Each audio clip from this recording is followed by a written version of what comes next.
Corona संकट के बाद भारत को मैन्युफैक्चरिंग हब बनाने में सरकार जोर शोर से जुट गई है। पिछले दिनों खुद प्रधानमंत्री नरेंद्र मोदी ने कहा कि कोरोना ने देश को आत्मनिर्भर बना दिया है और अब वित्त राज्य मंत्री अनुराग ठाकुर का कहना है कि सरकार कोविड-19 के प्रकोप के बाद भारत को अगला मैन्युफैक्चरिंग हब बनाना चाहती है।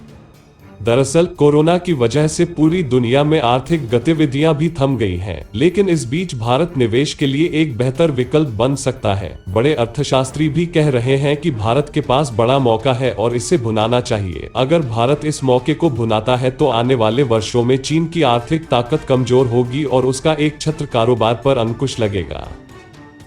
अनुराग ठाकुर शनिवार को federation of Telangana chamber of commerce and industry FTCCI के सदस्यों और तेलंगाना के उद्योग जगत के दिग्गजों के साथ बातचीत कर रहे थे। इस दौरान उन्होंने कहा कि सरकार देश को पसंदीदा निवेश बनाने के लिए श्रम कानूनों को मजबूत कर रही है।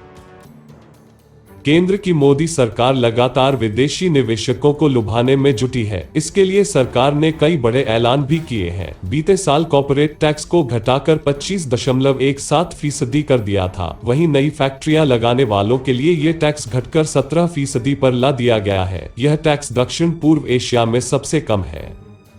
उन्होंने कहा कि अब तक कोरोना वायरस के खिलाफ लड़ाई सफल रही है। दुनिया भर की कंपनियों को अपनी व्यापार नीति से आकर्षित करने के लिए देश तैयार है। अनुराग ठाकुर की माने तो सरकार ने निवेश को आकर्षित करने के लिए कई कदम उठाए हैं और अभी भी इस पर काम तेजी से हो रहा है।